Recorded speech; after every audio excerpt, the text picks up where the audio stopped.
2012년 세종특별자치시 출범 이후 하루가 다르게 발전하고 있는 행복도시. 도심에 들어선 높게 솟은 건물들, 그리고 도시를 채우게 된 사람들. 세종의 인구는 그 사이 4배 가까이 늘어났습니다. 그 과정에서 세종에 둥지를 튼 청년들은 직장 인근의 보금자리를 찾아 나섰고 자연스럽게 한 부부를 알게 됐다고 하는데요. 성공한 갭 투자자와 전세 사기 일당이라는 그 미묘한 경계에 있던 부동산 업계 큰손 A씨 부부. 그들과 얽힌 청년들의 기구한 사연을 들어봅니다. 부동산 시장 침체로 전국 곳곳에 터진 대규모의 전세 사기 사건. 전세 사기는 사회적 재난이라고 언급될 정도로 큰 파장을 일으키고 있습니다. 대전의 경우 큰 피해 규모가 전국적으로 이슈화됐습니다. 반면 투자 실패냐, 의도된 전세 사기냐, 미묘한 경계에 있던 세종시 전세 피해 사건은 상대적으로 주목받지 못하고 있었는데요. 세입자들에게 무슨 일이 벌어지고 있는 걸까요? 세종시의 피해자들을 돕고 있다는 한 공인중개사를 만나봤습니다. 세종은 선순위 임차인이다 보니까 언젠가는 돈을 돌려받을 확률이 있는 것이고, 그리고 거기 당장 이렇게 보증금을 떼었다라고 할 수도 없거든요. 갭 투자로 일어난 문제인데 부동산 경기가 좋아져서 또는 보증금이 다 회수될 때까지 5년이고 10년이고 계속 여기 살아야 하는 입장이 되어버렸어요. 근데 사실은 이것도 하나의 전세 피해자인데 정부라든가 기관에서는 당장 좀 외면하는 그런 경향이 보이더라고요. 임대인이 전세금을 돌려주지 않고 있지만 당장은 피해 결정도 명백히 내려지지 않은 상황에서 사각지대로 몰린 수많은 임차인. 그런데 안타까운 사연을 듣는 과정에서 한 부부의 이름이 반복해 거론됐습니다. 이 사람이 대부분의 매물을 갖고 있다, 좀 위험하다, 이런 소문을 들었었어요. 왜냐하면 주변 사람들이 다 계약한 임대인이 이 사람이었기 때문에. 처음에 그 계약을 할 때 라는 사람이 굉장히 모자라고 믿을만 사람이다라는 걸 강조를 했었고, 그다음 그 남편이 공무원이래요. 그래서 믿을만하다 뭐 이런 식으로 계속 저희한테 강조를 했었고. 전국에 약 960채의 부동산을 소유한 부동산계의 큰손 A씨 부부. 중개인들은 적극적으로 나서 임차인을 안심시켰습니다. 남편분은 공무원이고 하니까 걱정 안 하셔도 돼요. 다주택자라는 거는 아파트, 세종시에 아파트가 많다는 거예요. 하고 천국에 아파트를 많이 사셨거든요. 비싸잖아요. 부자시네요. 예, 부자세요. 펜트하우스 사세요. 하지만 한순간에 무너져버린 신뢰. 현재 부동산 법인회사를 운영하는 아내 A씨와 공무원이라고 알려진 남편은 사기, 무자본 갭 투자 혐의로 기소된 상태입니다.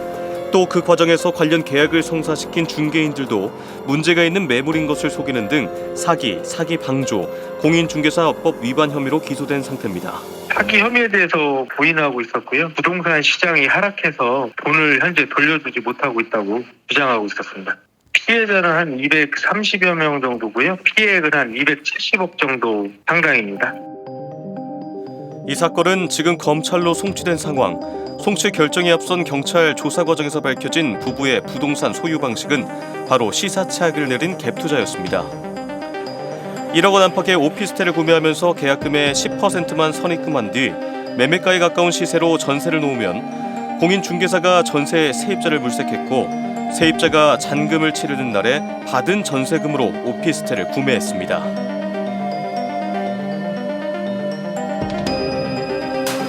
세종시 전세 피해자들의 대다수는 90년대생인 20, 30대 청년, 공무원, 공공기관 종사자가 많다고 알려져 있습니다. 일자리를 따라 세종에 꼭 이사를 해야 했고 흔히 말하는 깡통 전세였지만 당시로선 그 계약이 최선이었다고 말합니다. 전세가 씨가 말랐던 때라서 세종시의 전세가 제가 그때 검색을 했을 때는 3건밖에 없었고, 사실 사회초년생이다 보니까 풀옵션으로 들어가 있는 오피스텔을 선택하자 해서 이제 오피스텔을 들어가게 됐습니다. 그때 가격은 다 대부분 역전세, 그러니까는 매매가보다 전세가가 조금 높게 형성된 채로 모든 매물들이 그렇게 나와 있었기 때문에 이번에는 어쩔 수 없이 이런 데다 살아야 되는구나 이렇게 판단을 했었고요. 부동산 시장에 나와 있던 대부분의 도시형 생활주택은 A씨 부부가 소유한 매물이었기 때문에 가격이나 여러 조건 면에서도 비교해 볼 수 있는 대상이 없었던 상황. 전세 계약자들에게는 한정된 선택만 주어졌던 겁니다. 워낙 많은 주택을 소유했기 때문에 중개를 하는 공인중개사들도 그 사람의 눈치를 볼 수밖에 없죠. 왜냐하면 계약을 한 번만 하고 말 것이 아니니까 수백 개를 할 기회를 뭐가 생길 수도 있다라는 그런 생각을 가질 수도 있는 거잖아요. 그러다 보니까 계약에 있어서 그 임대인의 주도대로 계약이 이루어질 수밖에 없죠. 가격도 거기에 영향을 받고. 이 가격에 저희가 고점에 들어갔다는 인식은 다 하고 있어요. 피해자들이 인식은 알고 있는데 그 사람 다 올려놓은 거죠. 매물이 없고 다 갖고 있으니까 싼 데 들어가고 싶어도 매물이 워낙 적게 나오고, 그러니까 저희는 어쩔 수 없이 보증보험을 들어갈 수 없다는 사실을 알고 있어도 어떡해요. 직장이 여기 있고 거주를 해야 되는데, 그렇기 때문에 들어가게 된 거죠. 부동산 시장 침체와 은행금리 인상 등의 악재가 겹치면서 임대인은 자금난을 겪을 수밖에 없었고, 계약 당시보다 하락한 매매가로 집을 매매하면 발생하는 손해를 감당할 수 없어 임차인에게 해당 집을 전세금으로 매입하도록 유도했습니다. 그 과정에서 부동산 중개인이 나서 세입자를 설득했다는 제보도 있었습니다. 그거를 이제 지금 매매가가 많이 내려간 상태에서 구매를 하는 게 좀 좋다고 좀 제안을 해주셨다고 제가 들었거든요. 그 정도면 어쨌든 제가 저하고 나눌 얘기는 아닌 것 같아요. 그렇게 말씀을 하신 적은 따로 없으신가요? 예. 도대체 무슨 내용인지 모르겠어요. 아무튼간에 제가 지금 여기 피디님하고 통화는 좀 그러네요. 저는 끊을게요.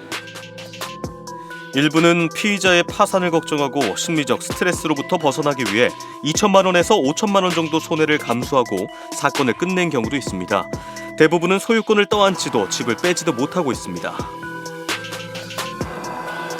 왜 그 사람이 그렇게 투자한 거에 대한 실패를 세입자가 떠안아야 되는지 저는 그게 좀 억울하고. 전세 금액 그대로 가져가라. 안 그러면은 뭐 자기가 뭐 파산할 위험도 있고 그러면 돈을 못 받을 수도 있고 하니까는 지금 구매를 해라 하는 식으로 자신의 어떤 투자의 실패에 대한 또는 어떤 사기 행위에 대한 피해를 전적으로 임차인한테 넘기려는 행동을 보이더라고요. 본인은 손해를 하나도 보지 않으려고 하면서. 피해자들이 바라는 가장 이상적인 해결 방안은 피의자의 적극적인 변제일 텐데요. 전세금을 돌려받을 방법은 있을까요? 취재진은 사건을 추적하는 과정에서 피의자 부부와 통화를 시도하고 아내 A씨가 대표로 있는 부동산 법인도 찾아가 봤습니다.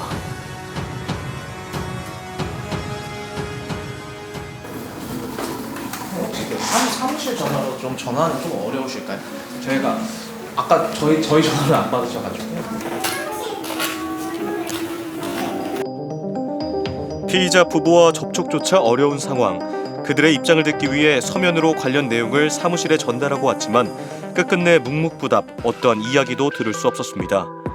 최근 세종과 비슷한 사건으로 부산에서 오피스텔을 임대해 피해자 229명에게 전세 보증금 약 180억 원을 돌려주지 않은 갭 투자자에 대한 1심 판결에서 징역 15년이 판결되었습니다.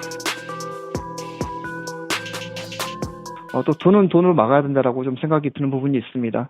다수의 주택을 보유한 임대인의 경우에는 추후에 보증금을 여러 임차인에게 보증금을 줘야 되는 상황이 될 수 있다 보니까 경제적인 상황 변동에 따라서 보증금을 반환해주지 못할 수 있는 가능성이 높다고 생각이 듭니다. 이러한 경우에는 좀 예외적으로 임차인이 납부한 보증금 같은 경우에 있어서 그 예금 채권에 대해서 임대인이 함부로 활용하지 못하도록 그렇게 좀 제도적인 보완을 하는 것도 좋은 방법이 될 것 같습니다. 이러한 상황 속에서 세종시의회는 특별위원회를 구성해 전세 사기 피해 규모를 파악하고 사건의 대안을 마련하는 방안을 모색 중인 상황. 심각성을 알리고 대책 마련을 위해 전세 사기 특위의 적극적인 제보가 필요합니다.